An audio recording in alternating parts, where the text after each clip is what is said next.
నిస్వార్థ సేవకుడి నిజాయితీకి కట్టిన పట్టం. కమిషనర్ రమణబాబుకు మరొకసారి అరుదైన గౌరవం. ఆయన సేవలకు గుర్తింపుగా నగర పంచాయతీకి గుర్తింపు. తన ప్రశంస కార్మికులకు, సిబ్బందికి అంకితం చేసిన కమిషనర్.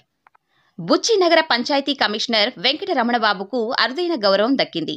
78వ స్వాతంత్ర దినోత్సవ వేడుకలు పురస్కరించుకొని బుచ్చి నగర పంచాయతీ అభివృద్ధికి, విధి నిర్వహణలో తమ విధులకు అంకితభావంతో నిర్వర్తించినందుకు గాను కలెక్టర్ ఆనందబాబు, మంత్రులు ఆనం రామనారాయణ రెడ్డి, నారాయణ చేతుల మీదుగా పోలీస్ పెరేడ్ గ్రౌండ్లో ప్రశంసా పత్రం జ్ఞాపికను అందుకున్నారు. ఈ సందర్భంగా రమణబాబు మాట్లాడుతూ ఈ విజయం మున్సిపల్ కార్మికులకు, సిబ్బందికి అంకితం చేస్తున్నట్లు తెలిపారు.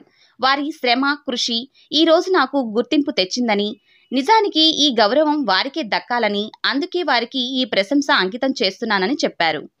ఎలక్షన్ సమయంలో ఎలాంటి అవాంతరాలు లేకుండా సజావుగా ఎలక్షన్లు నిర్వహించి ఓటర్లలో చైతన్యం పెంచి ఓటు శాతం పెంచిన ఘనతకు గాను నగర పంచాయతీ అభివృద్ధికి, నగర స్వచ్ఛతకు నేడు దక్కిన గౌరవం అని ప్రజలకు, సిబ్బందికి, కార్మికులకు మనసారా కృతజ్ఞతలు తెలిపారు.